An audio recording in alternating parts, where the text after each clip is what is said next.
This is a horror game podcast. It is meant for mature audiences. It may contain shocking revelations, violence, and sexual themes. Viewer discretion is advised.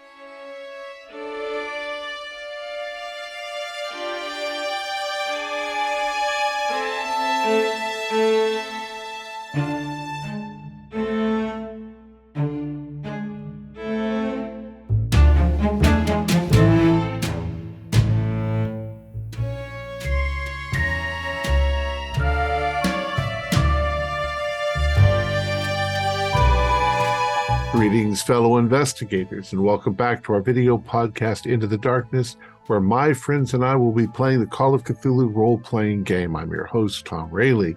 We continue with our campaign, World War Cthulhu London. It was written by Matthew Sanderson and Scott Dorward.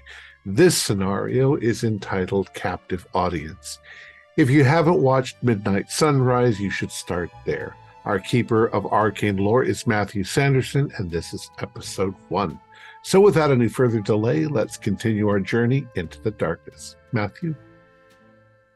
Right. Since our bunch of intrepid investigators last had some interesting fiery action down at the Docklands in September of 1940, we're going to advance the timeline a little bit now.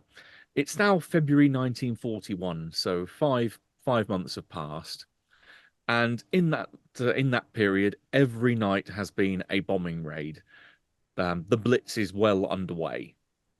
There is what's become known as the wartime spirit has very much taken hold of the nation, as the Axis attempt to wear down both industry and morale of the capital really don't seem to be having that much of an effect. I mean, there's definitely disruption.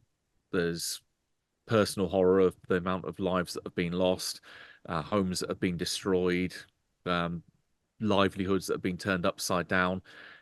But if anything, the actual industrial output of the capital has improved in this period, as there is a lot more mobilization of people working, actively trying to cope with what's going on. And if anything, people are settling into a bit of a routine. This is something that all of you, as you live in London, will be well aware of having to take to air raid shelters in the course of the evening. Or, well, actually, that's a question I'll throw to you. Do you want to go to air raid shelters during the evening? Because there were a large bunch of or at least a sizable bunch of the population that just decided, we don't want to sit in a stinking hole night after night. We'd rather just take our chances up above, because if we get a direct hit anyway, we're more than likely dead. So we might as well go out on our own terms. So I will leave that up to you if you want to just leave it to fate and ride out the evenings in your own home, or whether you go down to like an Anderson shelter that you've got out in the back garden, which is essentially a hole in the ground with a metal sheet over it, and then it relies on the earth to provide some shelter for you. It's good when bombs drop fairly close by, but if you get a direct hit, you're still dead. There's lots of shelters at the end of most roads where it becomes a very community activity, where the community come together and go to particular shelters. People sometimes camp out there ahead of time because they want their spot, or when they have all their families together, and they become quite territorial matches, such for people to get in there. And there's also then it was originally, for the first few months, up to I think September of last year, so just after the Blitz started, that going down to train stations, like the deep level train stations of the London Underground, was prohibited. But eventually, the authorities gave in and said, no, you can go down there, because they also had use for some of those shelters down there. So you could, if you want to, go down to a deep level train station if you've got a tube stop nearby. Though those are the available options to you, but we'll let you decide which of those you want to go down when the time comes.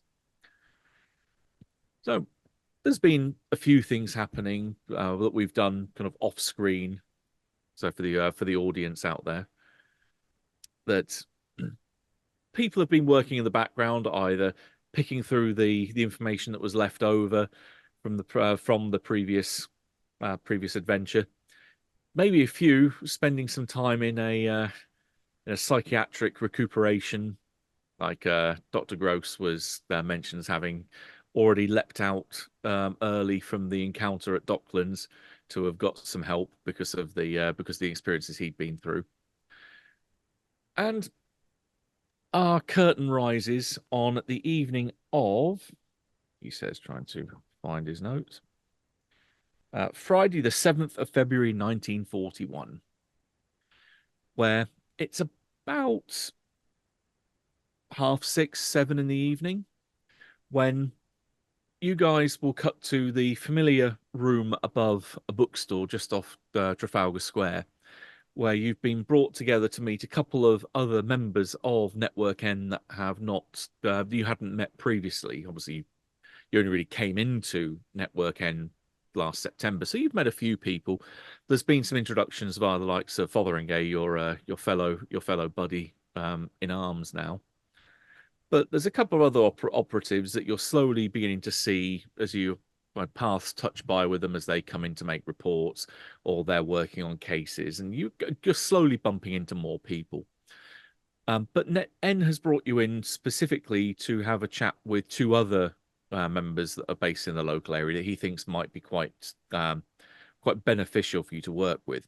So we'll have a couple of moments of introduction. So what does Jean-Pierre, what does he say in introduction to the other folks? Well, Jean-Pierre by day is a fishmonger, but he's probably the handsomest guy at the fish market because he has an appearance of 85. And he is regular sized and kind of smells like fish all the time. That might be taking a few points off his appearance. But he will introduce himself and say, "Hello to all of you. Bonjour." Bonjour, monsieur. Oh, a speaker of the language of the continent. A little. Channel's not that wide after all. Isn't it bonsoir now? Well, it's too early for bon nuit. He's just gonna look at you. Yes, my French is not so good. So, and I don't mean any offense, but why the fishmonger? Well, good.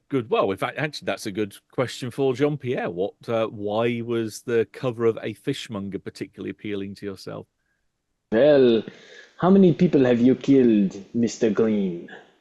Because I can assure you, I have killed far more. Well, if you don't know how many I've killed, how could you possibly know? I can assure you that I've killed far more.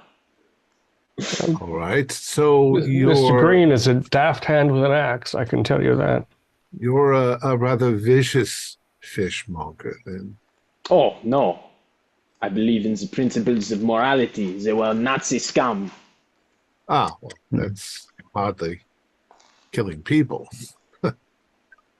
But so I'd say that then you're a rather skilled assassin. Exactly. I have skills in disguise. I have skills in sneaking, and also in the use of espionage. firearms. I see, espionage. And also fish, if you need halibut. Poisson. Oh, poisson, exactly. The only person I know that's killed someone with a grouper at 50 feet. It was the salmon. The salmon moose. Yeah. Right. And Captain Goodale, how's your introduction to the team here? Yeah, I'll just greet everyone saying hello. It's a pleasure to meet you all. Oswald Goodale is a very tall and built. He's definitely has a military bearing. He's clean shaven and he's got a stern countenance. And it's a pleasure to meet you all. And basically brought me on board for my military tactics and knowledge. Good have used you last time around, I must say. Tactics were not exactly our strong suit, were they, Davidge? Going Not at forward, all. that's not going to be an issue. Great deal of dithering. I hope you have a fireproof suit. Oh, we're not always going against monsters made of fire. I read the report. Ah. I have worked with Jean-Pierre before. Of course. He's a good one. I would recognize the brick sheet house here at 50 yards. Pardon your French. I'm sorry, Captain Oswald. I think it is Jean-Pierre, not Jean-Pierre. I suppose so. George, it's so nice to have you back. Yes, I feel revitalized. And I'll say to that point, Savage, when I arrived at the facility, Dr. Gross was engaged in the sort of relaxing art therapy, and he's got a remarkable talent at watercolor. That's something that I've never been able to master. I just get blobs. Well, there's an art behind it. Yes, indeed. Good to have you back. It is good to be back. At that moment, one of the phones on End's desk rings, the black phone that he's got there, which he raises an eyebrow and looks up between to you and kind of holds up a finger. One second, let me take this. Feel free to talk amongst yourselves for a sec. And he picks up the phone and he starts to listen.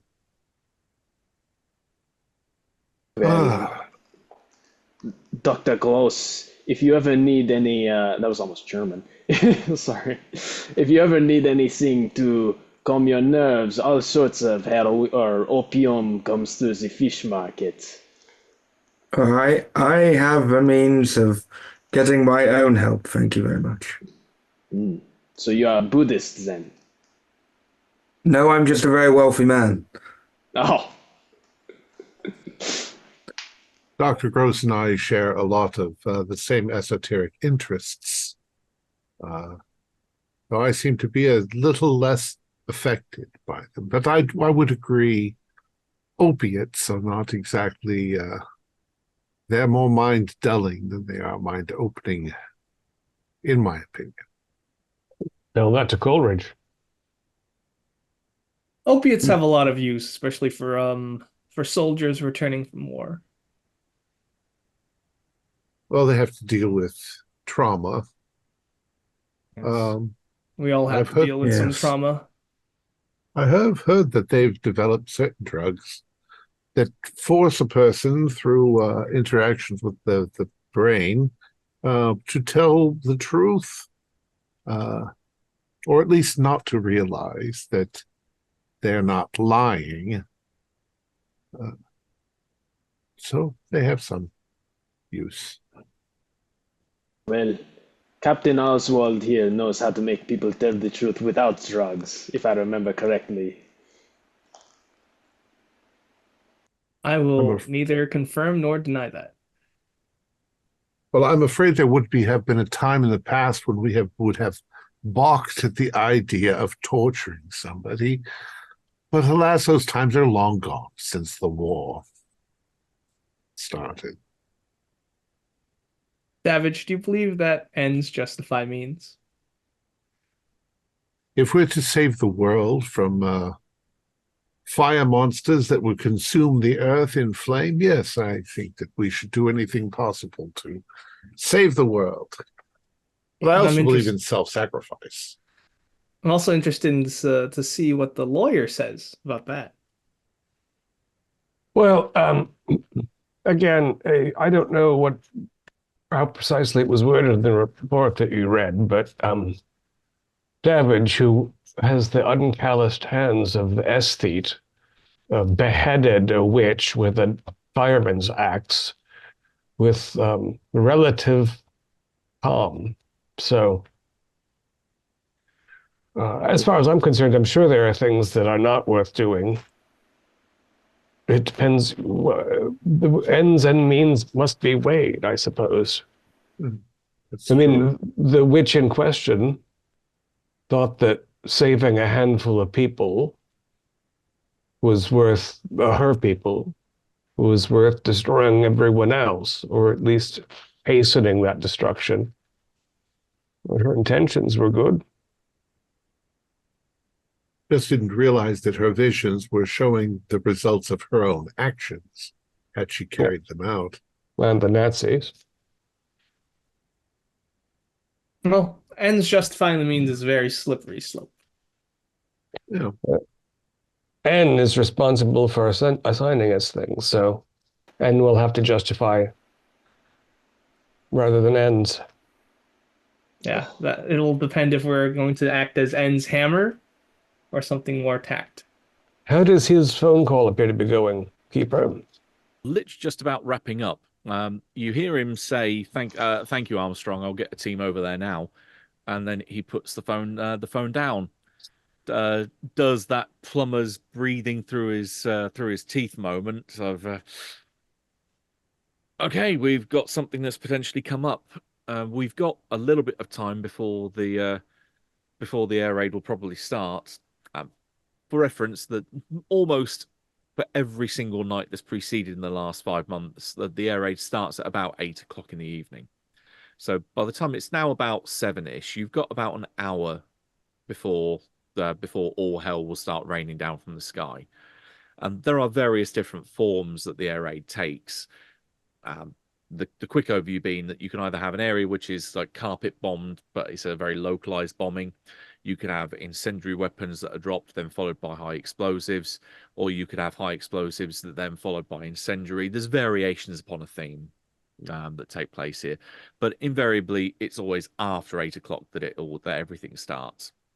So you've still got that calm before the storm in this period.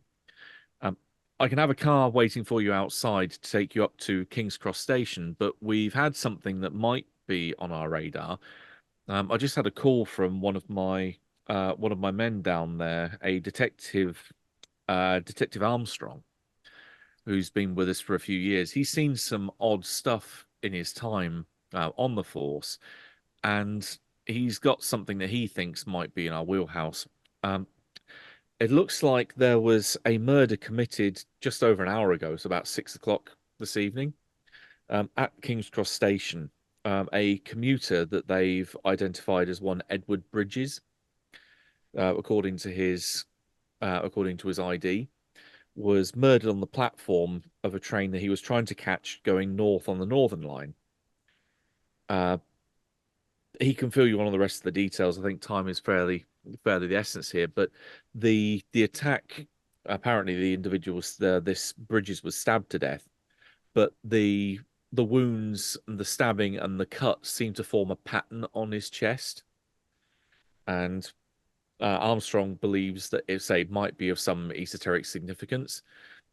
If you I'd like you to head down there and find out, examine the body and find out what this symbol is that's been carved into the corpse. Do some research on the victim, find out why him, why there, why now. And if this is part of a wider operation, find out who's doing this and basically stop them, because it can't be anything good if they're going around killing people. Were there witnesses held? Apparently, a lot of people on the train down the platform either just did nothing or ran away. You've got to love when someone just commits murder out in public, that the public just don't want to get involved. People have become inured to violence. There's violence, and then it takes its different forms. You've got, how to say, home has been bombed, but someone coming at you with a knife is a very different thing. You say the car's waiting. We'll get more from Armstrong. I suppose we should make haste. Yep, he'll be waiting for you downstairs. Yes, so let's go. Right. A little montage sequence. You have a driver outside. Driving in the blackout is an experience, because they have to have their headlights dipped.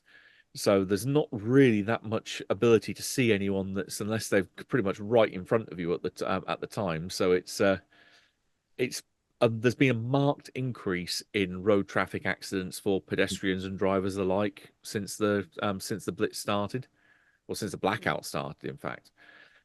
There are some precautions that have been taken, like there's white lines that have been painted down the edge of certain bits of the road, so where the curb is, that helps alleviate some of that. But even so, it's an eerie feeling going outside and rushing through the darkness because it is pitch black out there. Being that it's winter and this country is renowned for being cold and wet or variations thereon, that there's not much by way of moonlight that gets through from the sky above. It's overcast, which just adds to the ambient darkness around. Is there snow on the ground? It's from personal experience, February, it's more likely that you'd have them in probably January rather than February. So probably not snow, but it will still be bitterly cold. Yeah. There might be sleet, sludge probably as well, but given the city's a little bit warmer than out in the countryside. So yeah, you might have some sludge that's lingering around, but it's just bitterly cold and wet. You could almost say the same for August, but that's a different issue. Mm-hmm. So you are catapulted through the streets, relatively empty streets because there isn't much traffic out there now, which at least is the one perk of this. Up to King's Cross Station, and then met outside by a relatively stern-looking individual, very angular features, wearing a wide hat and long overcoat, that introduces himself and he says, "My name is Detective Armstrong. I understand you're from my associates down near Trafalgar Square, yes?" Yes, indeed. That's right. He hands you each a quickly hands you an envelope each. Says, "I've managed to get some of these pulled through fairly quick. If anyone has any questions, this will hopefully alleviate any questions in the short term. But as far as anyone inside is concerned, you're from Special Branch." Thank you. And indeed, there are some relatively hastily put together documents inside, almost with the just blank section for your name waiting for you to write them in. So, Detective, have you got any information yet? Do you know where he was bound for? You said northbound. Did he have a ticket? That's a very good question. Have a look.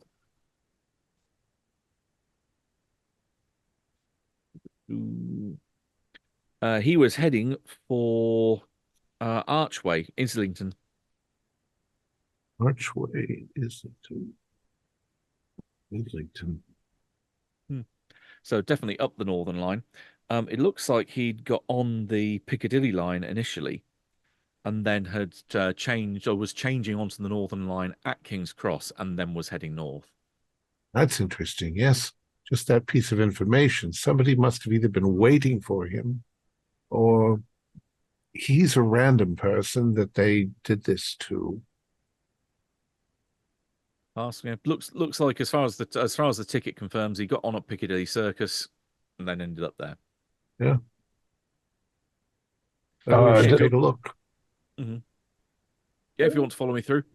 Go ahead, Melvin. You were going to say something. Yeah, have you got word yet about family of the deceased?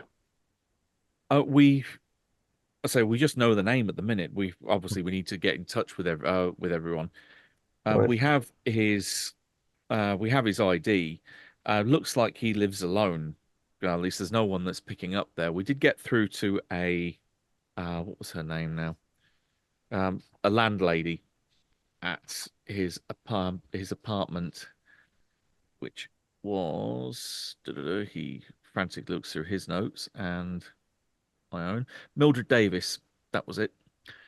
That she was the landlady who confirmed that that this Edward Bridges does indeed live at that address, but otherwise didn't know that as far as she was aware that he lives alone. There's no one else in the apartment, so that'll be on our list to probably do in the morning, as no doubt Jerry will start raining down all hell in a few minutes on us.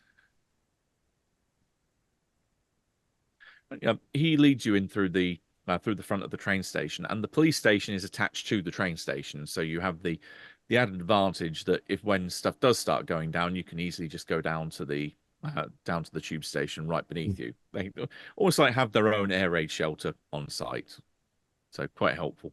Especially the Northern Line is one of the deepest, so it means that you'll be probably safer down here than a lot of other places. There's a bustle of people throughout the police station, as there would be normally. And he leads you through into what essentially is a makeshift morgue. It's down the end of a corridor. There's a heavy smell of antiseptic in the air. The lights are a little bit flickery. Very dingy down here, and you are the only people down here by the time you get there. No one else is really wanting to linger around here for any length of time. The only living people now. Good distinction. Good distinction. Oh, yeah, and he leads you in through into the door that goes into the room, and out on a slab is this relatively average person. There's just nothing that really stands out about him. It's not like he has any particular distinguishing features. His clothes have been stripped, so it's just the body that's laying down on the slab now. There is off to one side the pile of clothes, and there is a blood-stained envelope, or at least it's partially stained down one corner, that Armstrong makes a point of saying that was found near the body. In fact, the staining is from the and he points towards the corpse as it exuded all over the platform. So it wasn't within their clothing. It was something that we think the killer had dropped before he ran. On purpose or by accident? We don't think it was. I don't think it was by accident. This seems. Yeah, probably a message for the authorities. Yeah, we haven't opened it yet. We've been, I'll say, more concerned about this. And he points towards the corpse, particularly around the chest area, where there's a series of wounds that look almost, some have been deliberately stabbed in certain points, and then others are slashes that try to almost seemingly connect them. Yeah, it looks a little bit. There could be a semblance of a pattern there, but it's a bit hard to discern, really. Does it look like it was done with a knife? Do we have the knife? Was the knife dropped? No, the knife was not dropped. Well, I'll take a look at the body and see if I can find a pattern. Perhaps check the letter and see what that's all about. Check his clothes. Who wants to go for the letter? I shall. I'll see the letter as well. Okay, I will assist Melvin. Okay, so you three head over there. As you head over and start to slowly open this thing up, you catch, apart from the smell of blood on it that still hasn't quite dried yet, you catch a whiff of lavender scent from this very high quality paper. It's almost like parchment. It's a very expensive feel to the paper. Does it smell like arsenic to you? No, I'm kidding. I'm kidding. Definitely almonds. That would be. You'll find that. Lavender smell, high quality paper. Yeah. I wonder if it has a watermark. Well, funnily enough, it does, but that's well preempted. In fact, you can give me the sand check now because you've seen it. Damn it. Yeah.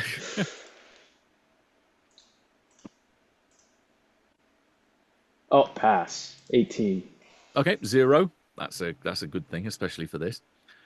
And the others that are looking at the letter can give me a spot hidden roll to see if you are unfortunate enough to notice it. 82. I succeeded. Okay, Melvin can also give me a sanity roll then. Oh, I'm all right. 38. Oh, good. You're doing lucky then.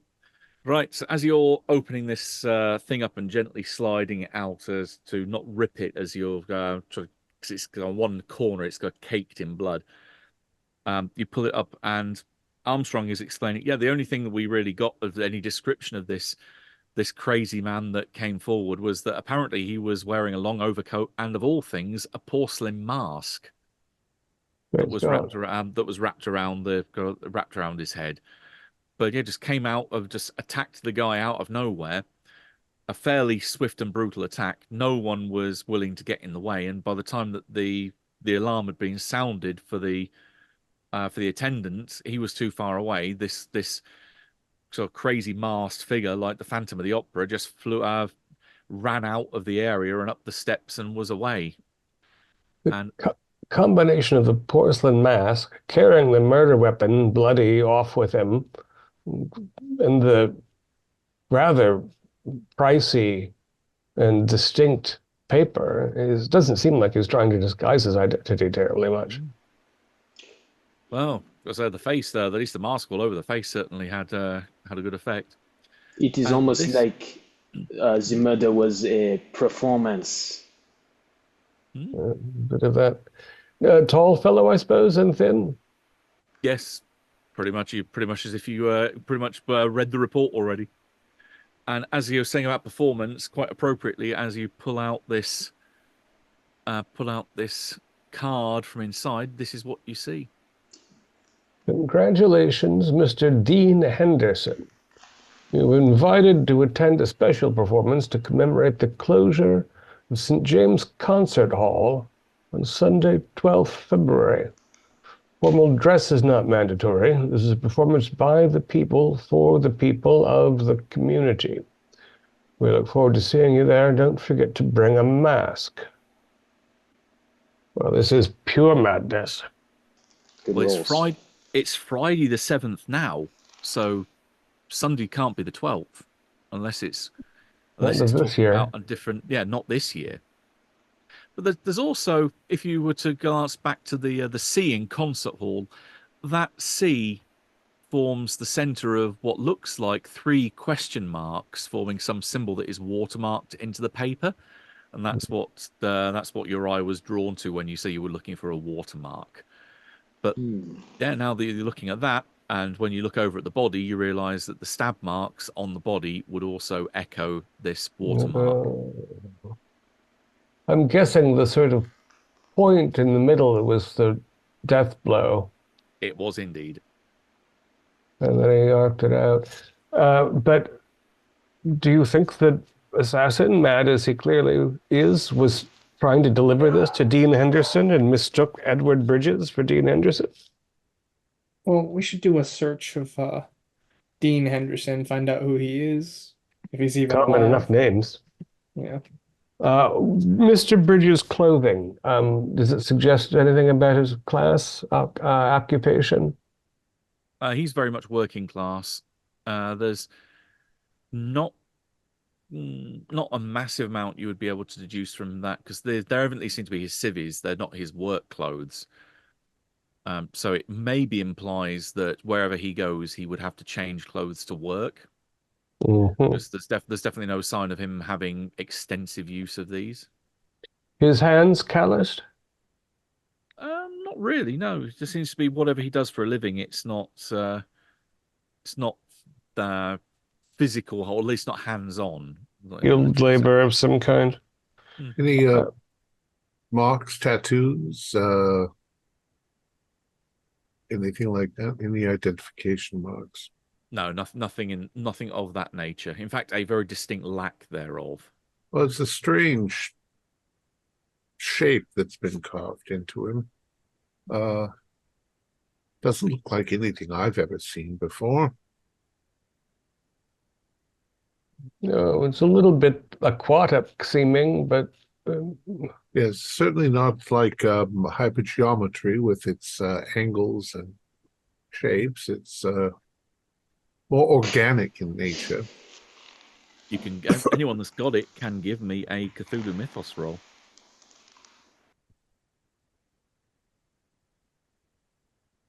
Yeah, 78 now. Yeah, certainly haven't got that much yet. So well, then I haven't looked at the card. All I've looked at was the body. So, but the envelope, I assume, there was no address. Nothing on it. It was sealed or just tucked? Just the flap had been tucked back. It hadn't been licked or sealed by glue or anything like that. All right. So the police station must have local population records, so we can see if there's Dean Henderson locally, at least. Oh, give me a luck roll. Slim chance of that. Nope. Okay, just means that Detective Armstrong doesn't know the name off the top of his head, but he does suggest, yeah, if you want access to any records, whether they be historic or current or basically the police station's at your disposal. There's a possibility they are the same person. Especially, some people do change identities from time to time, especially around this time if something has gone wrong. Some people change identities. I know a couple of people who have, so it is quite possible. You also mentioned the discrepancy in the date and the day. We should be able to figure out what year the invitation was meant for. Yes, if Friday is a 7th this year, and thus Sunday this year is... We can count it as Melvin having doing the mental arithmetic. I can give you the answer straight off the bat. Okay. Days or years where there was a Sunday, the 12th of February, include 1939, 1933, 28, 22, 11, 1905, 1899, and if you want to go back further, then that's 31 that's most likely, or 39 2 years ago. So what's the next one? And what about the age of the paper?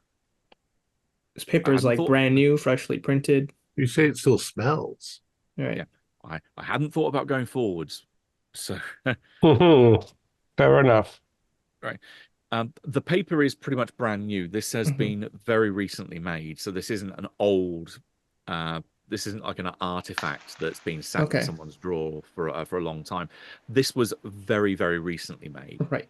Is this something where they sprayed cologne or perfume on the paper to get it to smell like that? Yeah. Okay. So it's like an aerosolizer that's used to puff on it. Yeah, it's what you use to be a fancy, basically, for some posh event. Or a lady friend. Oh, yes. If you're writing a romantic letter to someone, you might... Now, is lavender perfume or aerosol popular? It's a very, very common flavor. So they could get it anywhere. Yeah, you can order it from Army and Navy stores, for example. So yeah, it's very commonly available. Okay. Thing is, because it seems so new, it couldn't have been from a couple of years ago. It wouldn't be this well preserved. That's odd. Especially the perfume. Looking at the body, how deep are the wounds, the knife wounds? One of the centers. Yeah, that one's by far the biggest. The ones that form around these like question mark angle, at least branches going off from that central point, the vast majority of those are fairly superficial. It looks like some of them were as if they got a purchase and then they tried to curve around with it, or they'd gone tap, tap, tap, tap, tap, tap, tap, trying to do a dot-to-dot outline of it, but no more than pretty much just below skin deep. They were very, very cosmetic. The one that was intended to be, here's the final killing blow, is indeed the one that's in the middle. And I think, can we not assume that the killing blow was the first one and then the design was done afterwards? Because I don't think he'd lay there and let you carve the design and then... Yeah.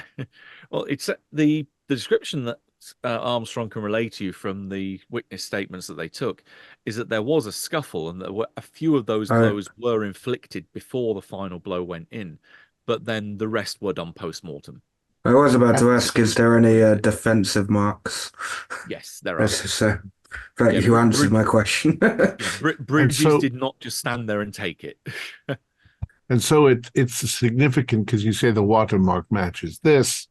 It must be some form of cult or religion or something, or black magic, voodoo, And something. it couldn't have been like a hit because a hit wouldn't have allowed him to fight back. It would have been very quick and swift, and then they would have done it afterwards. So, Well, yeah, unless the person came with him on the train from Piccadilly. yeah, It but you sounds wouldn't have like- wanted them to fight back. You would have wanted it to be over and done with quicker. So, this seems I'm- more. Karen. Uh, this seems more like a spur of a moment thing, maybe, or it could go with the fact that they did mistake this person for someone else, or it's there's a lot of possibilities of it being so scuffled. Yeah, Armstrong again will relay from the witness statements that have been taken that it seems that Bridges was getting off the train from Piccadilly, had come down to the platform to go on to the northbound Northern Line train, and that's where he was attacked. Huh. So it was while he was heading up, or basically after he'd changed trains. So this is when, as soon as he got on the platform, he was then jumped. So the killer could have been lurking here, waiting for any victim that came Potentially. along. Like a and mugger. Yeah, or waiting Except for him. that, yeah, I mean, the fact that he obviously wasn't wearing a porcelain mask as he loitered about on the station platform, as that would draw unwelcome attention. He saw the patsy he had in mind, placed the mask on, pulled out his knife, assaulted him, mutilated him in this pattern, dropped the invitation to an impossibly timed closing. Armstrong, do you know of this place closing? Well, so, he has a look at the handout. I suppose I better roll sanity for him now to see if he falls under this.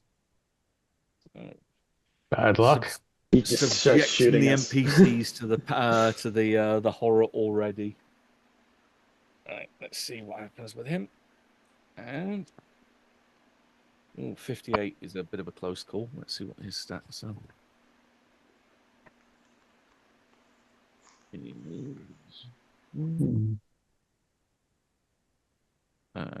His SAN is 60. Oh, he barely passes. Okay, so yeah, he has a look at this thing and reading St. James's Concert Hall, shakes his head. I can't think of anywhere that's called that. I mean, London's a big place, so there's concert halls and venues all across the city. So this could be anywhere. It does actually say London on it. It doesn't say London on it at all. It could be anywhere, man. This seems weird because there are some lines of like a mugging or whatever. Did anything get taken? Is there anything in the witness that he might have taken? None of the witness statements confirm at all that anything was taken. If anything, they saw obviously the attack, pinning him down, the killing blow, and then as he left, dropping this envelope into the pool of blood that was extending out from his chest. No, he wasn't robbed. His money is intact, and What little there is. Is this madness? Just insanity? Which kind of knife was he using? Was it a kitchen knife or?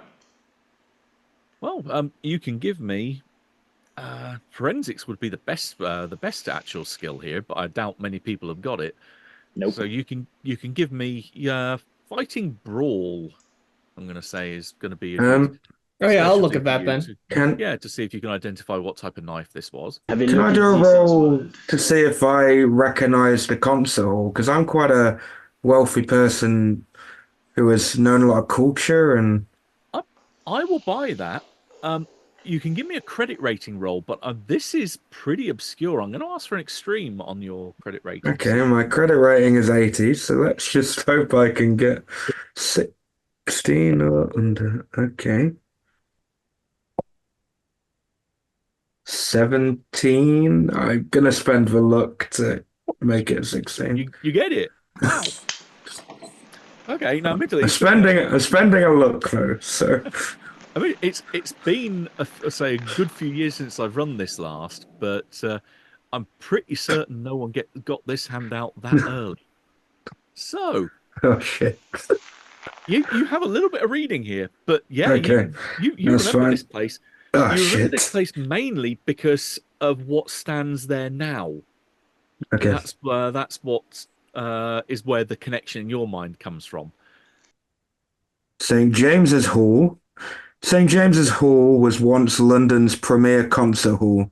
It opened in March 1858, situated between Regent Street, Piccadilly, and Vine Street. It was built by the Chappell and Co. and Kramer and Co. music publishing firms in an effort to capitalize on growing audiences attending performances at the Crystal Palace.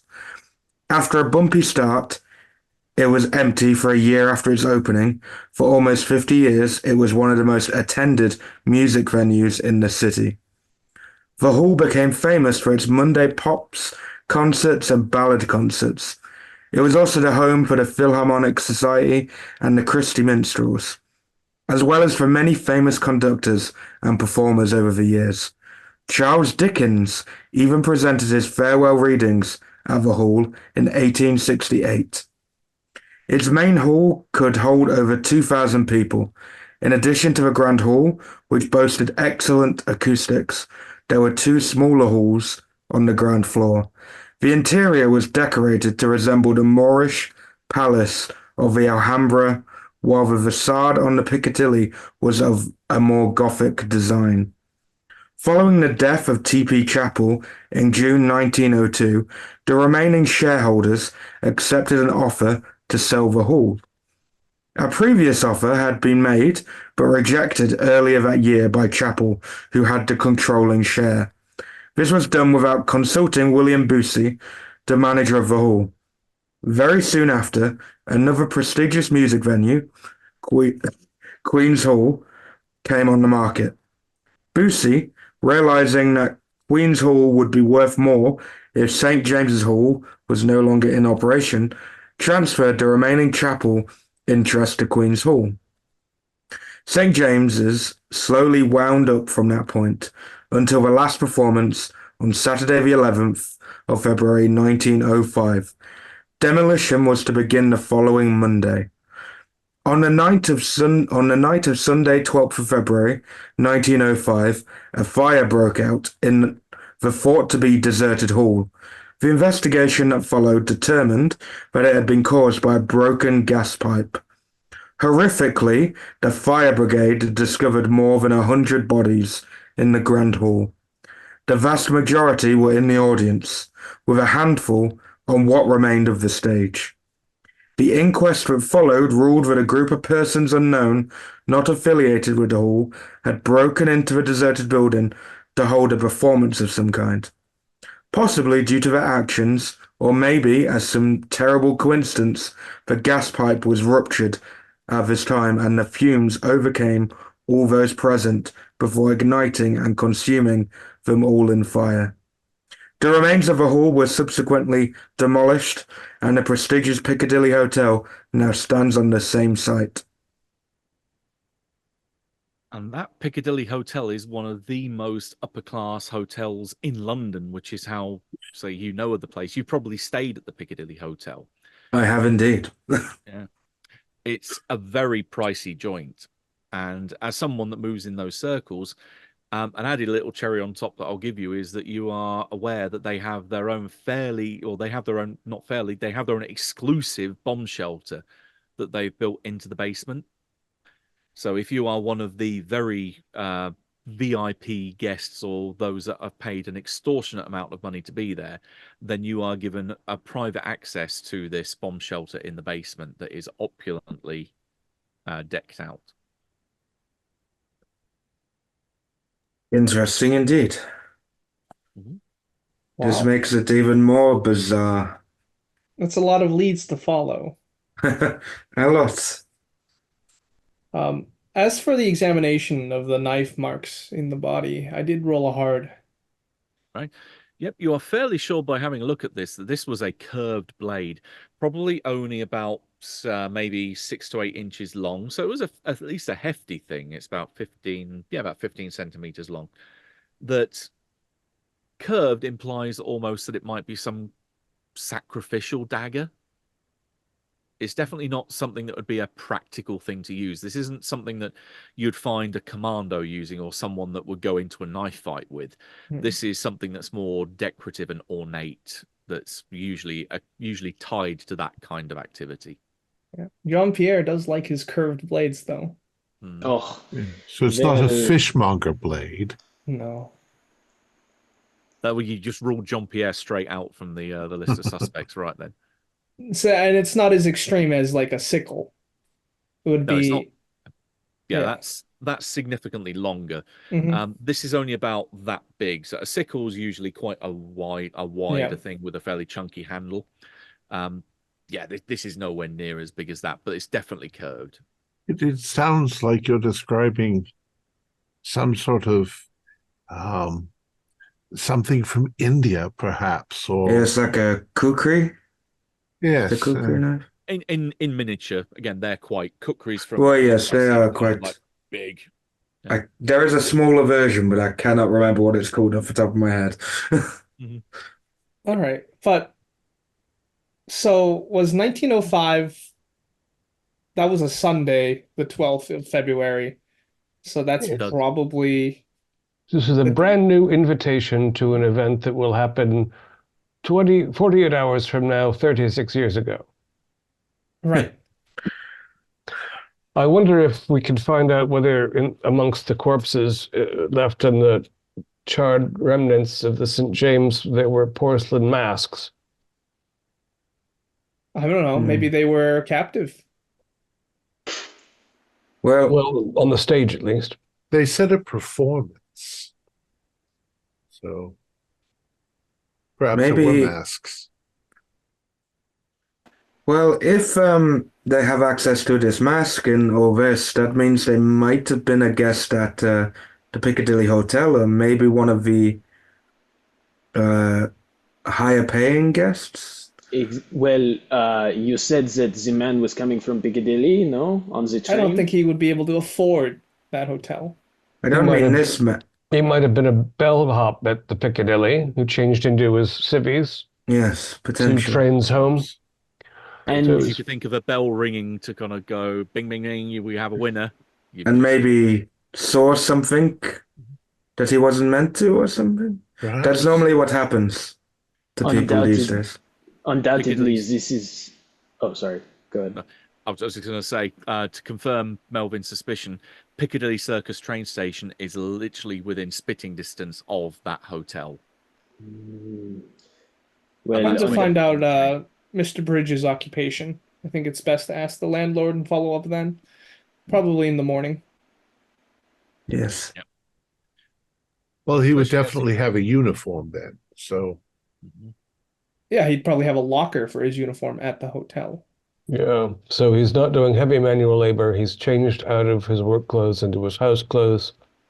He's on his way Let's home. confirm that though. Do you think Absolutely. Yes. the landlord might not be available, but I'm sure the hotel will be open? Yes. I probably relate to you all that there is an exclusive bunker, exclusive air raid shelter and stuff like that. I would have told you what I know about the hotel. And maybe it's time to tell the manager that Mr. Bridges will not be showing up for work tomorrow. Yes, that might be best.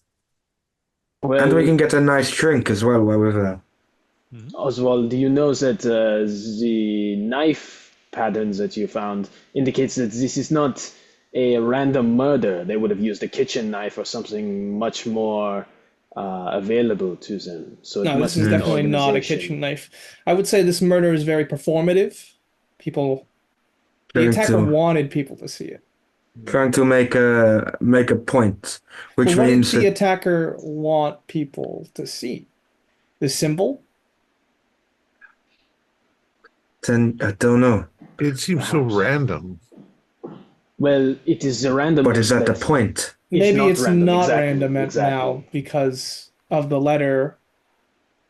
The letter links the if this Mr. Edwards is a bellhop slash hotel employee, then it's not random. Well, the easiest way to do is to go to Piccadilly Hotel, Yeah. confirm his identity. But we don't have the time to do that right now. Yes, we do. The hotel would be Especially, open, right? especially as when you say we don't have the time, you can hear the air raid sirens Yes. starting Yeah. outside. Oh, We don't time have to the get time. into the bomb shelter at the police station. Yes. Yeah, that makes sense. Yes. Question, because I don't want to be anachronistic in the story, but since the people were in the theater and it seemed like they were all in place, and the suggestion is that they were overcome by the gas before it exploded, when did they start adding mercaptan to gas to make it smell? Because that was a problem before that. You wouldn't even smell it. You just pass out. I believe it was before then because there is something that involves the gas being smelt. So Okay. Yeah. So they would have sat there and smelled it and still died. Yeah, well, given that this looks like a ritual murder, and that might have been a ritual sacrifice at the time. They might have been willing participants. That's true. Called suicide. And just hypothetically, if this guy is a bellhop at this hotel is linked to this incident, that means the bellhop hypothetically could have seen something or witnessed something, found out something, and this is why he was chosen. But again, that's just a hypothesis because we have not a clue. We don't know And what's the going link on. is We'll have link to is confirm what, 30 some odd years. Exactly. In Without any more distance. information, we can't do anything. Is there a map of the train lines around? Oh, of course. It's London. You can Everywhere. go tripping over one. This is a Yes. weird guess, but does the place where he was murdered resemble the symbol at all? Like the train lines connecting around? No, not really. Oh, damn it. That might prompt something though. Depends. Are you showing the thing to either Davidge or Gross because they haven't done sanity checks yet? Right. I've only seen the body. Yeah, I'll probably show it to them. I think it's pertinent. Okay. Yeah. You can give me sanity checks and then Oh, I'll shit. allow a second mythos roll if you want it. I got 88, which is a fail on my sanity. Ah, okay. I passed. Okay. So yeah, Davidge is fine. Gross, when you look at this thing, you almost see that watermark start to turn. Give me a D6. 1. Okay, so it's only the 1 point, which is the saving grace. But immediately, as you almost see this watermark flash and distort in front of your eyes, an orchestra just suddenly starts to blare from somewhere behind you. There's a full brass section, there's a string section, and this almighty sound of a waltz just starts playing. Yellow drapes drop and cover all of the ceilings around you, and you are suddenly swarmed, coming out from between these drapes, by figures in these Venetian dresses, wearing masks that start to twirl and spin around you. As you spin around looking around you, these drapes extend way beyond the confines of where you were immediately seconds ago. And you find yourself in this huge corner of this huge ballroom that extends out towards a balcony that overlooks it almost looks like cloud tops, that there's mist or cloud extending off out into the distance, and what looks like an empty throne of all things sat at the far end of the room. And you can catch glimpses of these people that are moving around you, swirling in this pattern of this dance, this crazy maddening dance of these figures. With some of the people are wearing these huge fake grins on their faces. Others look terrified.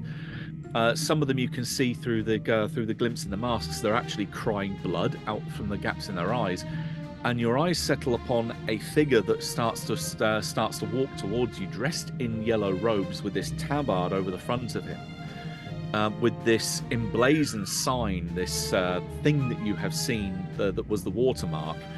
Its face, a porcelain mask that, just from how close it gets to you, you realise in a very horrific beat of the heartbeat that this is not a mask. This is this thing's face.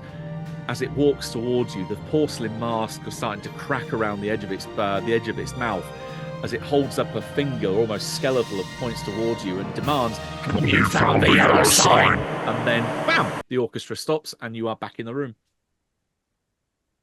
I'm gonna let out a scream, I think, as soon as I come back into the room. I'm not gonna scream real life because my voice is going, and it'll probably fuck it even more. So, for everyone else, and for Gross, as you suddenly say, let out that scream and step back, you realise your head knocks back on the floor as Gross, when he got hold of, when he looked at that letter, his eyes rolled back in his head, and he had what seems to you all has been an epileptic fit.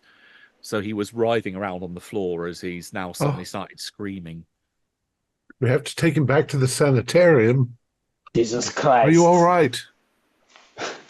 I'll try to sort of keep him from hurting himself more. Cradling his head. Just let him have the seizure. Davidge. It was horrible. Oh no. You why are you the victim? You keep seeing these things. Every time. Maybe he has psychic powers or something. You're sensitive. Yes, you're sensitive. He's your lightning rod. Yeah. I am. I was the first one the last time on the first.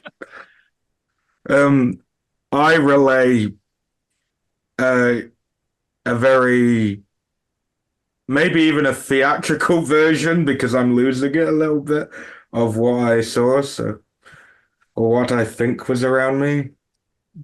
I will say, and then he said, "Where's the yellow sign?" The yellow sign, like telling you to slow down at the traffic light? No.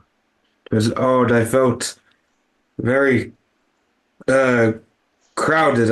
It was very claustrophobic, and I don't know, it felt strange. I felt my eyes were drawn to the figure, and I just could not stop staring, and I felt my sanity draining. And well, let's get down into the shelter, and let's get you some water.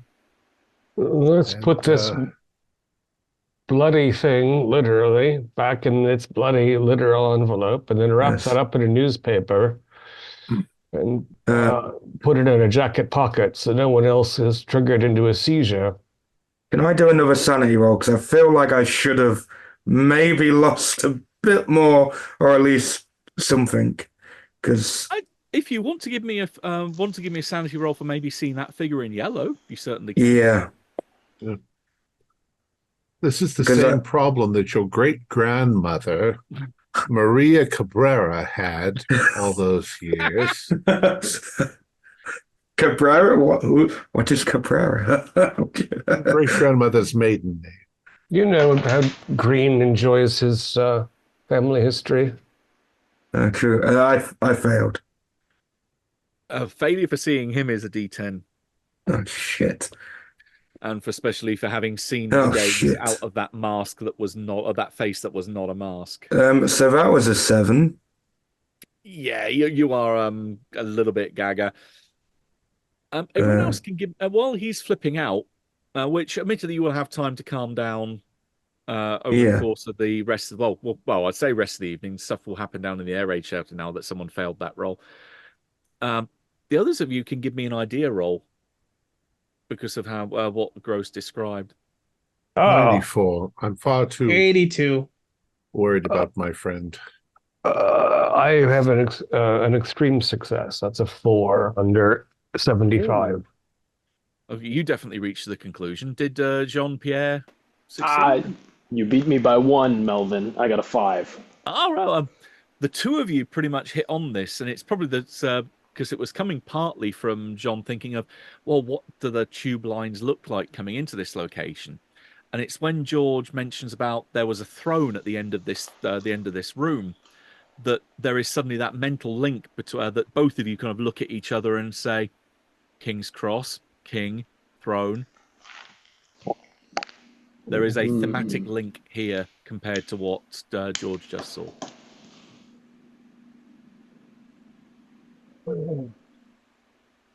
Which means that if they're going to have a victim or victims each night, well, I mean, there's only one more night until the Sunday that's being commemorated, but it's likely to be here again.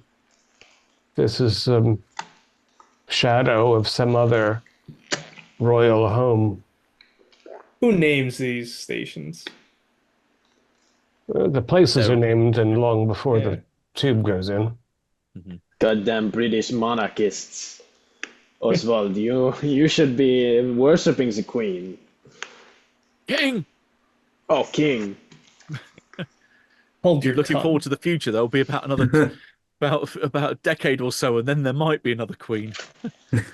I thought, Jean, that you had gotten rid of your monarchy rather violently in the revolution. And thank God for that. Oh, yes, that went marvelously for you, didn't it? Yes, marvelously, didn't it? Everyone lost their heads. The Reign of Terror was overrated. You mean Only the a terror few part? 100,000 people. And then you plagued us all with damn Napoleon. Well, none of it. Okay. Yes. I will have no criticism of Napoleon. Do we need to I actually have lots of criticism of Napoleon. Do we need to restrain Dr. Gross, or is he just sort of shaking and white? We have to let him just have his seizure, and then once it subsides. I'm sort of just on doing whatever I'm doing and still talking, I guess, a little bit. Well, yeah, this will come down really to how he reacts when you get down to the shelter. Oh God. 1, 2, 3, 4, 5. You can give me a D6 when you get down there. Okay. Just him or all of us? Just him. He's the only one that failed. Detective Armstrong, I assume, is accompanying us. Yes, he will be. He's not. I must have a tie to the D6 and the number 1 because 1. Okay. Right. You can give me another sanity roll then. Oh, Yeah. Welcome back. back to the sanitarium I go. Well, it's okay, 70, so that's a fail. Okay. Yeah, I think we'll leave this down to you as to how you react to this then, and then we'll work out how the others are dealing with this. That as you are going down with the mass of people that are coming down from the train station up above, plus all the folks that are coming in from the street outside, all the folks in the police station, as you are going through this throng, this crowd going down underground and passing down, first of all, going down the different levels of staircases and round corners, you're seeing just out of the glimpses of the corner of your eye, you're seeing people in these Venetian dresses, these ball gowns, wearing these masks that are kind of looking sideways at you before moving on and then disappearing into the crowd. Other figures waltzing and spinning and pirouetting through the crowd in front of you, and occasionally feeling almost this almost hands running fingers across your shoulders, if inviting you to when you look over your shoulder, inviting you to dance with them as they pass behind you. Okay. And yeah, no one else is seemingly reacting to any of this, but you feel all these eyes on you. I will be sweating a lot. I'll be glancing around. And then I'll be muttering, leave me alone, leave me alone. And then I'm probably going to end up going up to a couple of the people who I think and just going, leave me alone.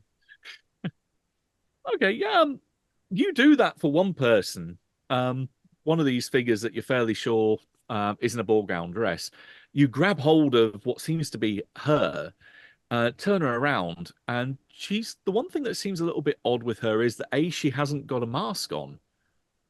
That's almost different from every other figure you've seen here. She's got her hair pulled back in almost like a pigtail. That's it, or ponytail. The singular one. Pigtails are multiple. Well, it's tied up with a blue ribbon or blue satin ribbon bow, and the look on her face is almost enough to almost jar you back to sanity for a moment. That she just looks utterly drained, almost like she's doing a 1,000-yard stare, like she's someone that has seen shit.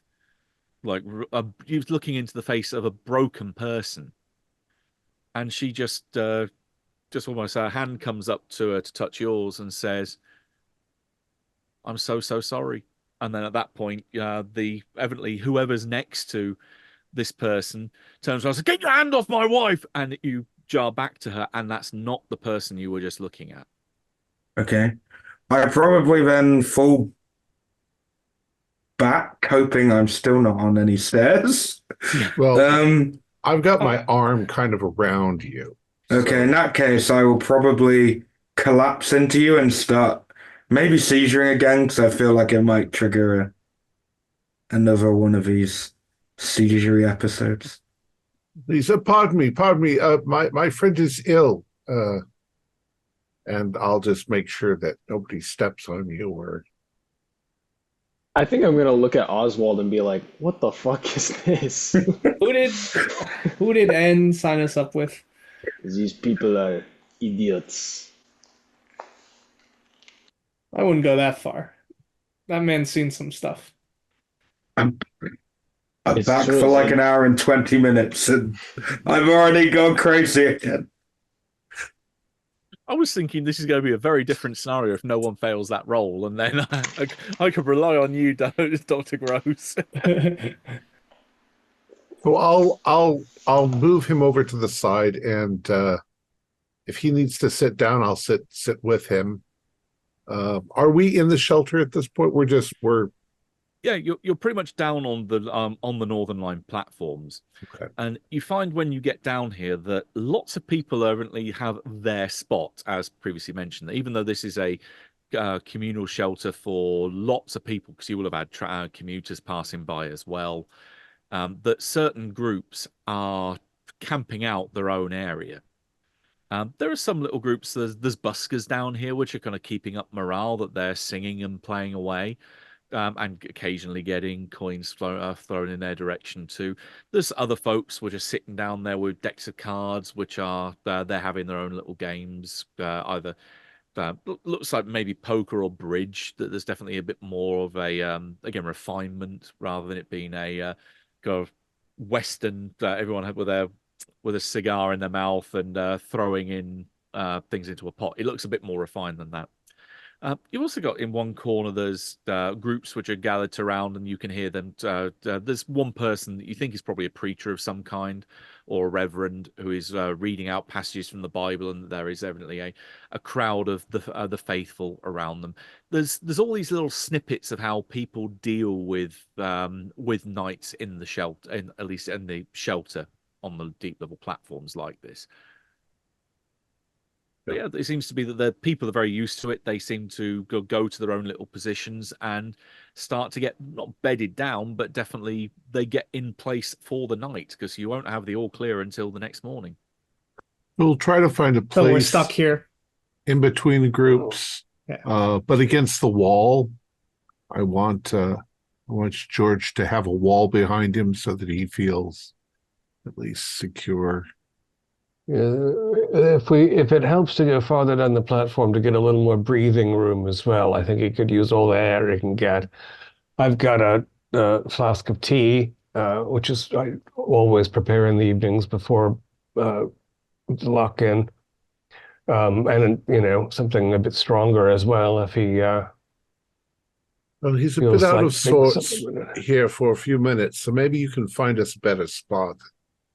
Then we'll come. I'm thinking if this person made a performance out of the murder, they want people to see and react to what Dr. Gross is going through. Maybe they're still here. So I'm going to be on the lookout for suspicious persons. I'll give you a spot hidden roll then. With pleasure. 15 out of 45. I can spend 6 for the extreme. I think I'll take the extreme. Okay. If you want to spend that luck. I will do so because I have a hunch. Okay. Right. The effects of that won't kick in for a little bit, so we'll have you bed down because that's gonna be much later in the evening when you see something. Okay.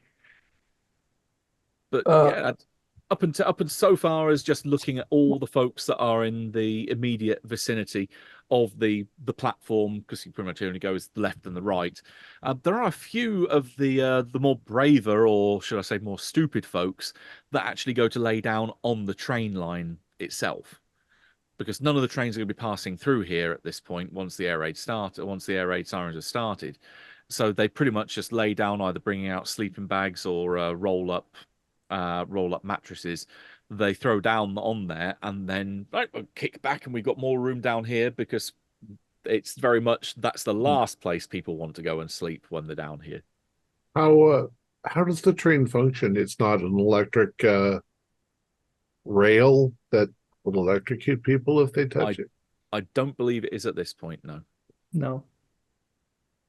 You know, There's- Davish, they one time tried to use a pneumatic system to power the train, and there Yes. were a couple of rats that got caught in it and exploded themselves in the line. It was horrible.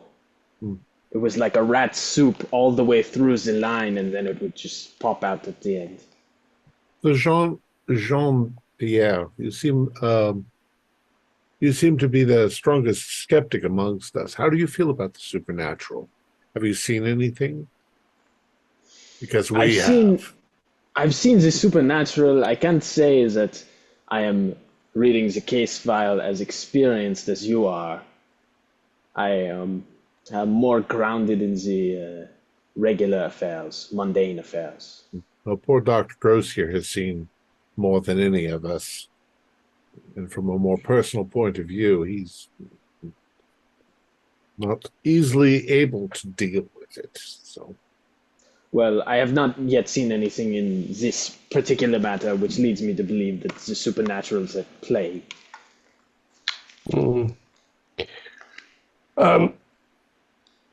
As we while away the hours, the children won't shut up until 11 or something. So it's not exactly a sonically soothing environment.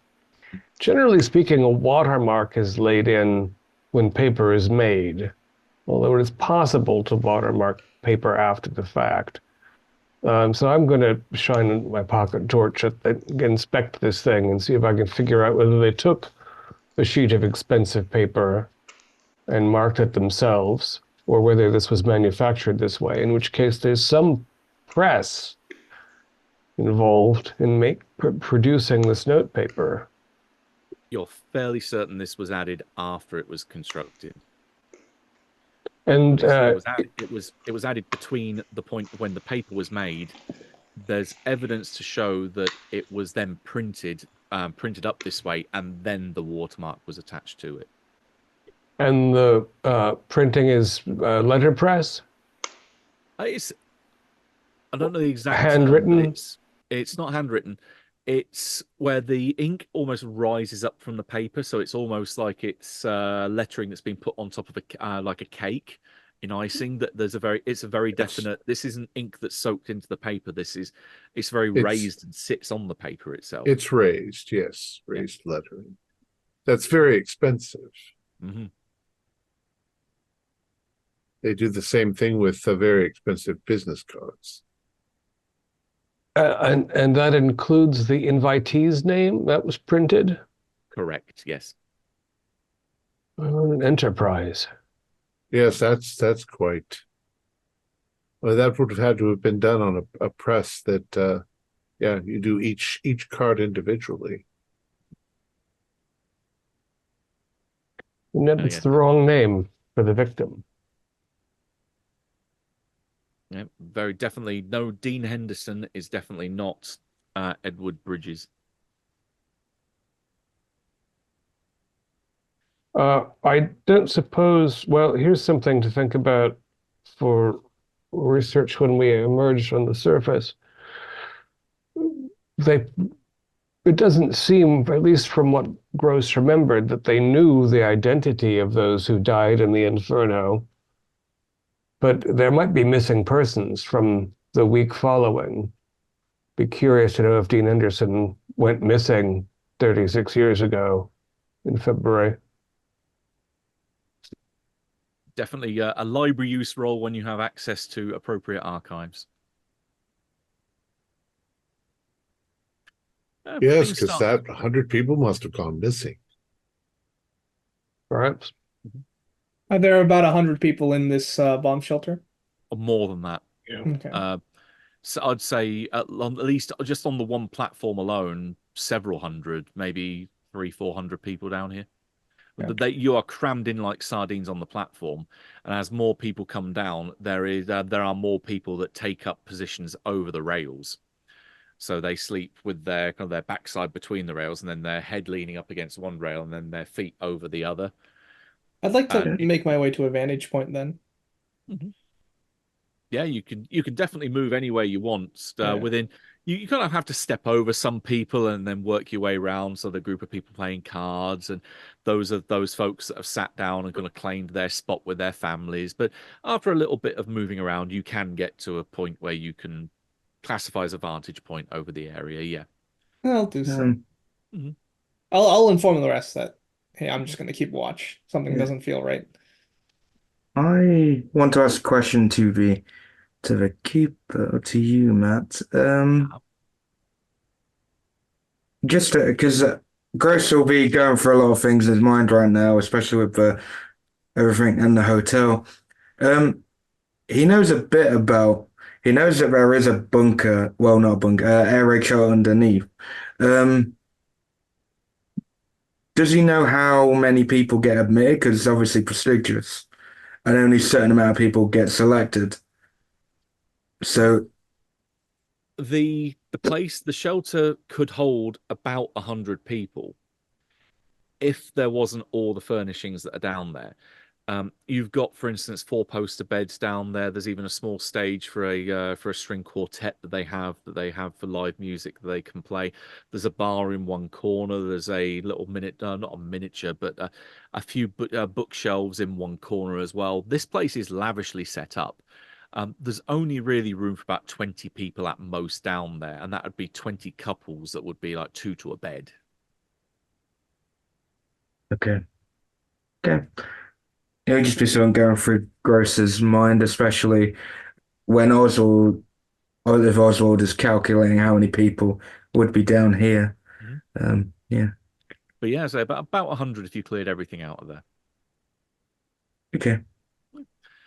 Right, and we'll start to wind forward a bit. Unless anyone else wants to do anything by the time that everyone's starting to bed down for sleep, and it very much is the captain standing guard, watching over folks while everyone else is starting to drift off to sleep. Yeah, just bundling up my jacket and attempting to find a position that will not involve a great deal of ache in the morning. Yeah, easier said than done on some of those benches. Right. Right. In which case, winding forward, there is just quiet in the air raid shelter, or at least on the platform, as everyone, there may be the occasional snoring that you can hear from various parts of the platform, various parts of the tracks, and the occasional scurrying of rats that move up and down the line, trying to sneak past all these sleeping people down on the rails. Again, another reason why folks don't particularly want to go down there is by default. But as the captain is staying there thinking, okay, I'm imagining that if anyone's down here, they would have made their move by now. And especially as everyone seems to be asleep, you happen to look back down the platform towards where the rest of your crew are based. And on the very extremity of where the light goes into the tunnel that is heading north, so this would be where you're looking towards the likes of Mornington Crescent in that direction, that you swear you see movement and that when you focus your eyes a bit more, there is indeed someone stood right on the edge of darkness, just looking out in your general direction, and just lifts a hand and just beckons you. As she turns and goes into the dark, you can indeed see the ponytail coming down from behind, coming down her back, with this blue bow that's holding it in place. Okay. Great. I'll wake up Jean Pierre. What the hell is it? Oh my god. I thought And you were German for a second. Did Dr. Gross say who he saw? The woman with the... Did he?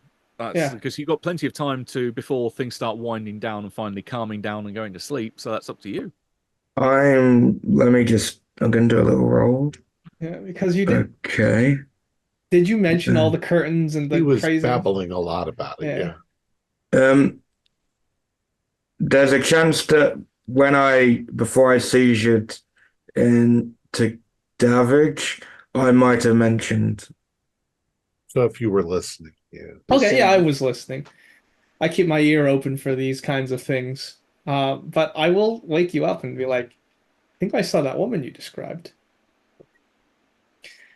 What? And she was beckoning me from down that tunnel, right? The train tunnel? Yeah. Towards, what would you say, Mornington Crescent? Yes, it's going up the northern line, so north of here would be there. Or Mornington Crescent. Yeah. Or I might be thinking of Euston, actually, but it's at least heading up the northern line. Well, I'd like to check it out, and I don't want to go alone. I will come with you. And I'll offer that to whoever else. We must be careful. I just got to say, but I'll come with you. Not so sure you should have woken George up. He's been shaking. No, I am fine. I needed George to confirm. I am fine, David. I am How was fine. How was she dressed other than the blue ribbon? Very strained complexion from what I could see in the dark. The clothing that, at least what you saw of her, wasn't wearing a ball gown.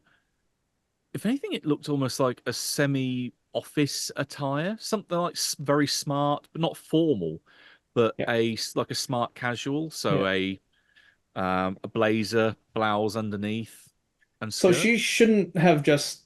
So from where I saw her, she walked through the train tunnel to get to this station, right? Or she appeared from the dark. Yes, so that means she walked all the way between the stations. So that's really suspicious to me. So I'm just gotta go. I'm gonna go.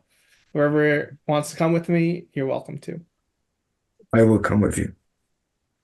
Come with safety George. in numbers. But also at the same time, something might happen here if we all leave. I could wait here then. No, maybe we'll all just go together. So you're going. Everyone's going down there. Yeah, we're chasing phantoms of truth. Like a very poignant choice of word there.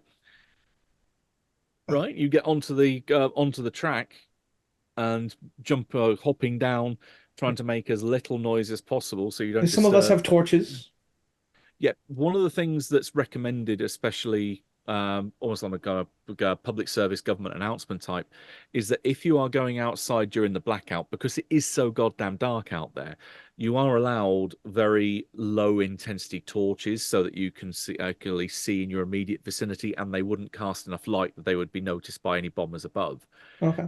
The main problem that a lot of folks have is the batteries for those things are getting pretty scarce. But you have connections for a singular letter N that at least will give you access to certain batteries and the like that other folks necessarily don't. So yeah, you do have torches if you want. All right. So in one hand, I'll have my torch. In the other, concealed within my coat, I'll have my well rod. Pistol. Never go home without it. Nope. Standard issue. Network N. Yeah. I bet Jean-Pierre has one too. Well, actually, he prefers knives and fish. He likes the cold steel. Listen, we French can see in the dark. I I doubt don't have that a very much. flashlight. You work in the dark, Pierre. Exactly. And yeah, I'll take out a commando knife or something Oh my God. horrible looking. She's like So the train tracks, they're is it ballast? So it's like the gravel and rocks along the tracks. Yeah, So the sleepers, gravel, okay, sleeper, and such going along. So there is because a that little makes bit of it crunch. makes quite a bit of noise to walk on the gravel. Yeah, crunchy. Yeah. Yeah. But when you get at least so far in that the sound won't carry and won't disturb folks that are sleeping back on the platform. Oh, I'm not worried about the people. She invited you, so presumably you're welcome. Oh yes, I feel very welcome in this dark tunnel. Would she say, So, come and see? yeah, not a fan of that. Right. You proceed to head down the tunnel. Then you can see just on the kind of the edge of your already fairly dim light. I mean, this torch only really gives you enough light to see in your immediate vicinity, like a couple of feet at absolute most.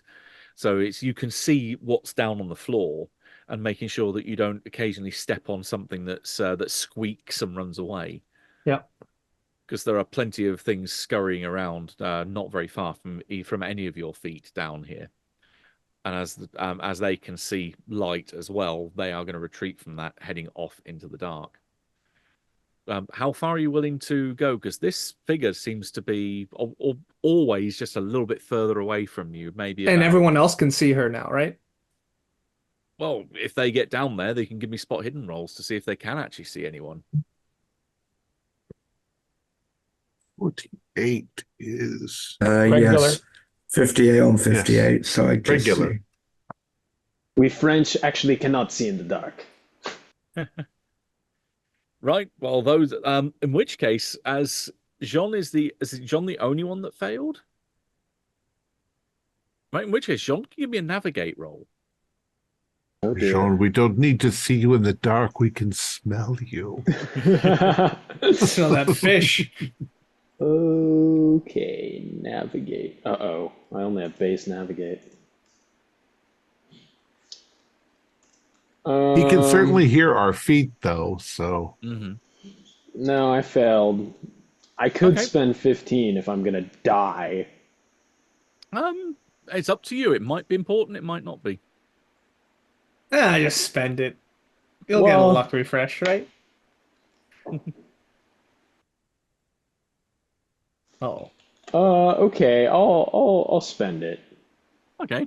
No problem. All right, because as you start looking around, everyone else is kind of looking ahead of you and is looking towards this figure, which is occasionally kind of gesturing for you to come deeper and deeper into the dark. You're the only one who really turns back round and looks behind you. And you're not too sure exactly whereabouts you are because it's just completely pitch black behind you.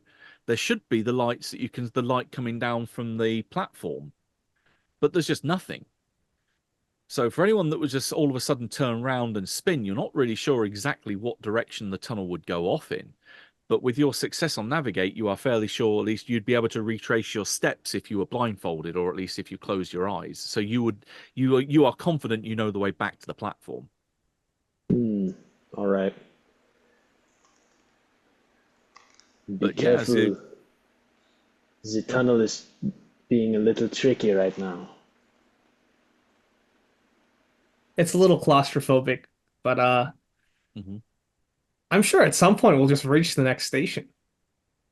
Oh, Well, you're not at going. some You're not going that point. far. Yeah. Oh, okay. She continues to. Is she walking backwards and beckoning, or is she walking away from us just into the pitch?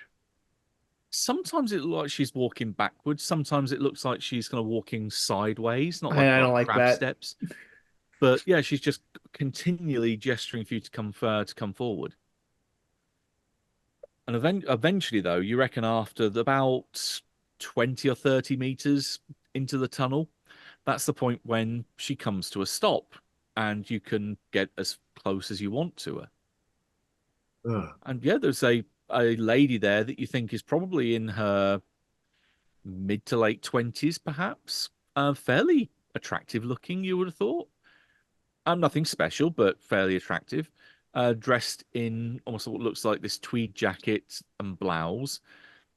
And there's this kind of maybe office worker vibe, or maybe librarian, perhaps type of vibe that she's giving off. Do you look familiar, yeah. Dr. Gross? Yeah, this is exactly the same lady that you thought you saw amongst the dancers. Exact same. Ma'am, I'm gonna need you to come back towards the station platform. It's not safe here. Station? She looks at you, sort of cocking her head, looking a little bit confused. Miss, does the name Dean Henderson mean anything to you? You know Dean? Oh, we've heard of him only. He was invited to the closing ceremonies. And why did you say it was too late, or whatever you said to me? I can't remember exactly what you said, but Yeah, I said I was sorry, and I still am. but why? Well, you've seen it.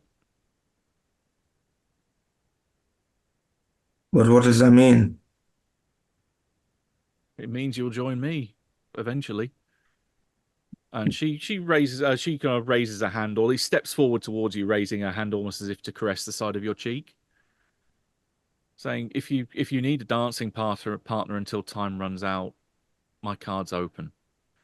At that point, there is this huge blast of an orchestra from around you in the dark, and disorientating you for a moment. There's this blink as if someone would have put a speaker on full blast in your ears, or right next to you. There is that sudden wince, and when you blink, that she is gone. There is no the figure around you. The music very slowly starts to dim, but you are in complete pitch black and have no idea what direction you would need to get out, apart from Jean-Pierre. He's the only one that knows how to get out of here. What's going on? Where'd that music come from? Jesus Christ. It is what I heard. Oh, did we hear the music? Yeah, all of you hear it. Yes, What the it is hell? what I heard before. There's no loudspeakers in here. What did you mean? Am I cursed to? No. Did you get cursed? I don't know. It made it seem like she was telling me I was going to die or something. There are fates worse than death. She recognized the name Dean Henderson. I Yes. surmise that she attended the closing ceremonies 36 years ago. She's from 1905. That is my surmise at the moment. Do we need to? I think we just head back and be on our lookout. Be on our We have guard. to. If I have to, I'll just. If I reach down, can I find? I mean, first of all, shining my light so that to dissuade rodents. Can I find a rail? I can just grab a rail and trace it back. You start looking around on the floor, and there is just gravel that just goes out in every direction. This shouldn't happen. There should be rails, as you said. There should be a Where's the wall. wall of the tunnel? Yeah, where is the wall? I'll point my flashlight up. Is there a ceiling? There is just you push it up, and there is just blackness above you. This is It almost not looks like good. swirling fog. This is Where the definitely a hell are sand we? roll. Sanity roll. Yeah. You can definitely give me that. And I don't particularly want to be eternally dancing with this 35. woman. I'm okay. Tricks. No, that's a Delta fail. Green, I would have critically failed, but I just regular failed. I got to 13. I did very well once again. I'm used to this weird stuff. I failed. Apparently, I'm not used to this weird stuff. He's just on that slippery slip and slide straight down to insanity right there. That's the problem because I'm losing sanity. I'm now. We love it as keepers. It's on a pass, it's just the 1 point. On a failure, it's D3. free. For fuck's Of sake. course, why not? Why break away from the habit of a Well, lifetime? apparently I am cursed to go insane. All right, but say, Jean-Pierre, you are fairly sure that you know what direction it was that would have been following, as if you were retracing your footsteps, you know the direction that would take you back to the platform. What do you want to do? I don't know. Do we want to continue further into this hellhole or turn back? For God's sake, man, if you can bring us back to the platform, I don't want to stumble around this gravel void until I wither. Yes. I think we should get back so we can collect ourselves. I agree. That's the best tactical decision. It's certainly a lot closer than going to the next station up. That would be a long way up ahead. Especially with no rails. Exactly. Right. So is Jean-Pierre leading folks back like a Pied Piper? Yeah, and I will just start rolling my knife from one hand to the other hand. Ready to take on anything dark ahead of you. Yeah. And as you start heading in that direction, the ambient sound of this orchestra, this waltz, just starts to reduce all around you until finally you hear a crunch underfoot. And maybe one or two of you, as you're going forward, occasionally might catch the rail with one foot that you suddenly find is there beneath your feet. And looking up, there is light that starts to part through fog of the entrance back to the platform. So it looks like fog obscured the platform from us. Yeah. Mm-hmm. Fog below ground in a tunnel. But it was most definitely something supernatural. Sorry, The music came from nowhere. Could we take a break for like 1 minute, just like 1 minute? Sure. I'll do one thing first and then break, so that's a nice little cliffhanger. Who's the last person? Basically, who's the one at the back of the line? Would be either me or Goodale, I think. Pied Piper's leading, and we've got George in the middle. Luck roll? You're gonna win that. I actually made it. 11. I failed. All right, I'm in the back. In which case, it's good. Yeah, it's good. Yeah, and also quite appropriate as you were the one that went to follow her anyway. As you are the last person out, just as you're getting to the point where you would cross over into the light, you feel this hand come down on your shoulder. God! Looking at it, there is seems to be dressed in this long satin opera glove. And if you do you look behind you? Of course. Okay. You are fairly sure that this is also the same lady, but she is now dressed in a Venetian ballroom gown, dancing with this horrible mask that seems almost like it's glued to her face, but with these pleading eyes that you can see almost, again, weeping these tears of blood that are welling up in the corners of her eyes. She just says, "Find Thomas." And at that point, then she's gone. So this lady has disappeared once again, almost like a puff, like a explosion of dust or smoke that just suddenly dissipates in front of your very eyes.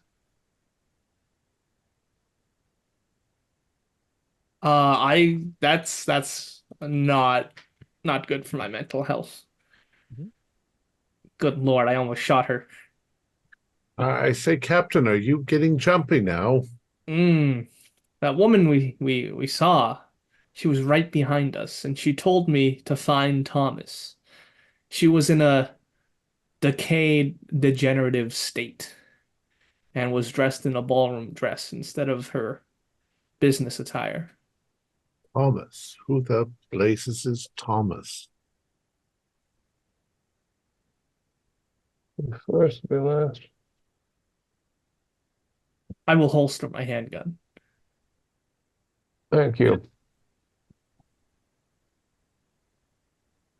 Do you think? And otherwise, unless anyone has anything else they want to do throughout the course of the evening, we can probably fast forward to the all clear being given in the morning. I imagine I'll sleep about an hour and a half after that experience of playing solitaire until I can't keep my eyes open, and then slumping over for a brief dreamless nap. I bet Jean-Pierre knows a sleeper hold. He doesn't I for know a himself, number of just to- lullabies. Just like, That's not the Sleep, healthy little way to go to kitten sleep. fish. yeah, I Sleep, know. baby, sleep. I got there's Davidge singing away to quietly to everyone around him, or maybe singing to Gross to try and calm him down. Jean-Pierre giving himself a chokehold, knock himself out. Yeah, it's an interesting little scene, little vignette that you've got at the end of the platform there. But yeah, eventually morning comes and the air raid siren goes off, and pretty much signals the start of the new day. It's a grind, to say the least. It's aching getting off the platform. Everyone else, you hear the groans, the moans, the attempt at the stiff upper lip, but it's not pleasant. No one enjoys being down here, and it's certainly not comfortable in any way, shape, or form. But everyone files out from the platform, going up the staircase, going up around again onto the next platform, and keeps going up. And you eventually get back out to the main train station and out onto ground level to see around you, to see if there's been any bombing that's gone knocked down immediate areas. There's still trails of smoke all around you from all of the positions that have been bombed during the previous evening. So you would have heard the thud, thud, thud of bombs going off into the distance occasionally as you were going down to the deep level platforms. But once you're down onto those that deep level, you hear nothing of the surface above. So getting out now, it's just a case of taking stock of what has and hasn't been blown up in the course of the previous evening. So there's plenty of fire trucks that are still moving forward. There's the occasional place nearby where buildings have collapsed. The either digging out bodies, rescuing survivors, and clearing the rubble is already underway. So you see groups, almost like chains of people heading into the rubble to pull bricks out and debris and start moving it. It's unfortunately an all too common sight, and no end in sight for the minute either. How many bombs do these Germans have? Crazy. I think our next step is to either freshen up or to just immediately go to the hotel, get some answers. Oh, completely up to you. I mean, the facilities of the police station are at your disposal. And if you're giving them heads up that you're planning on heading down there, at least Armstrong will, as he heads to the washrooms himself, will say, yeah, if you're turning up at a high-class joint like that, you probably want to look your best. Yeah, time to dress nice, Gonna freshen up. freshen up. Yeah, good idea. Yeah. Mm. So he says your IDs that you've got, your special branch IDs, will hold up for pretty much most civilian scrutiny. But I'll say if you need any insider access, then you basically call him and he will provide you with anything you need. Good. In between our various primpings, What do we do with the letter, with the dangerous sign? I've got it in its envelope in newspaper at the moment in my jacket pocket. We might need to inspect it. I don't want, but now after what happened to Gross, I think we recognize that we can't exactly pass it down the sidewalk and ask, does anyone know Dean Henderson, sort of thing. I'd like to, between ablutions, see if this police station has records about missing persons in February of 1905. Looking for a Dean Henderson and somebody Thomas.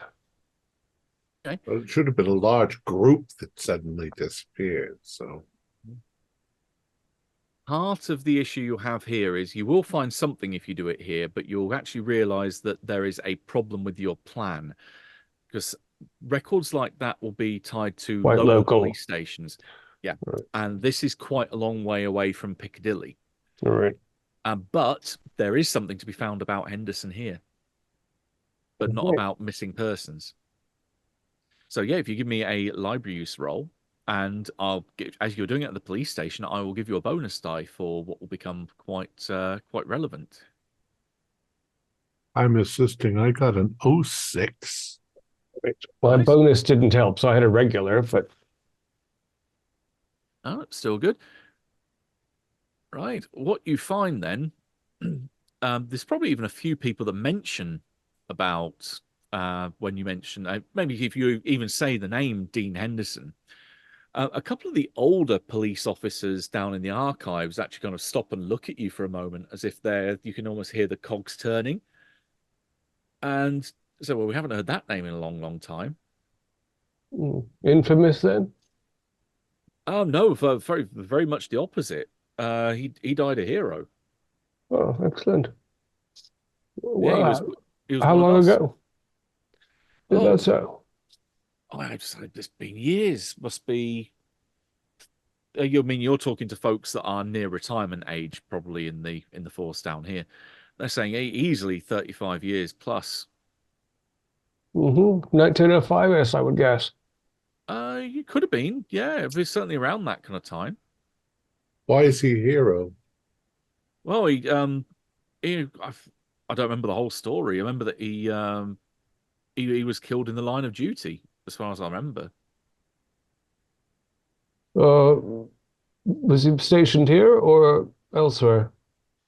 Close by. I think he was actually up in Camden.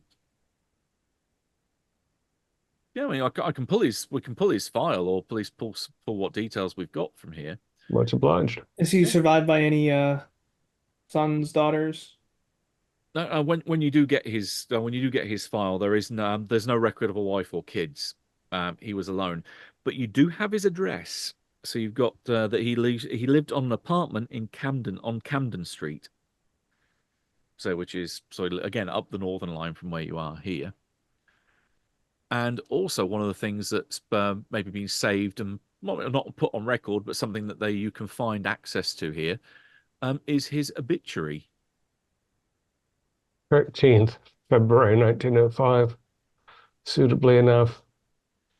Dean Henderson, detective of the Metropolitan Police, died in the line of duty on the afternoon of Friday, 10 February.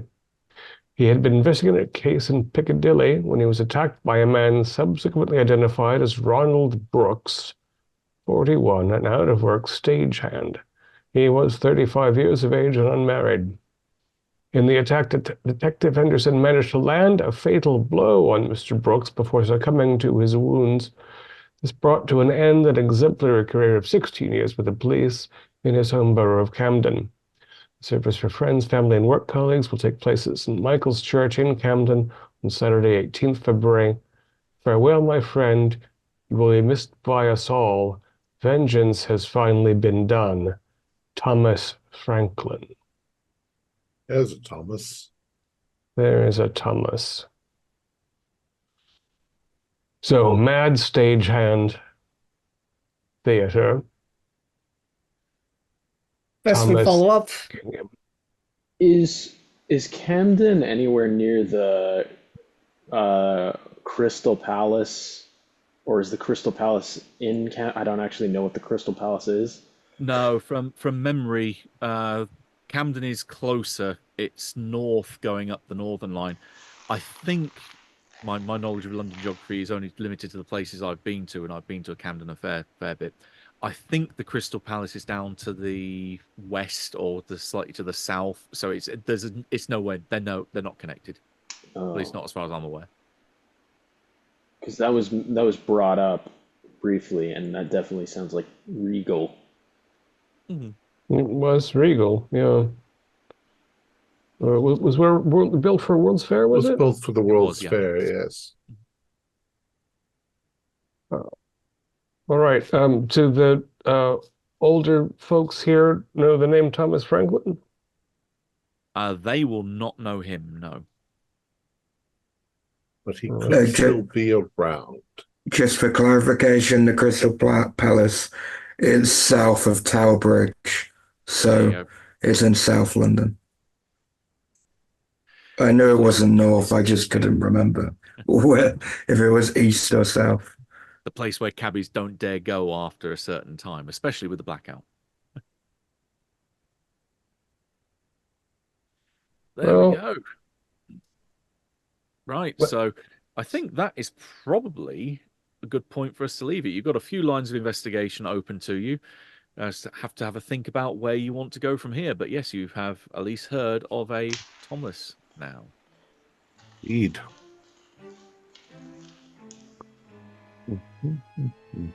Our players included Max Meltzer, Josh Harwood, Alex Sun, David Gasway, and myself, with Matthew Sanderson as the Keeper of Arcane Lore. We have a Discord server where you can chat with other members, you can set up private games, and you can learn the finer arts of gameplay and game mastering. We provide audio-only versions of our shows free for you to download from Spotify, Podbean, or iTunes. Support for the show is provided by our patrons who are listed in the closing credits. If you would like to show us your appreciation, please visit our Patreon page listed in the description, or you can use the thanks button just below the screen. Like, share, and subscribe to our channel, and punch the bell icon for updates on our latest shows. And leave us some comments. We enjoy reading them and answer any questions you might have. This is Thom Raley, together with all the members of our gaming club, inviting you to journey with us once again into the darkness for another adventure into the universe of H.P. Lovecraft and the Call of Cthulhu role-playing game. Until next time, good luck and good gaming.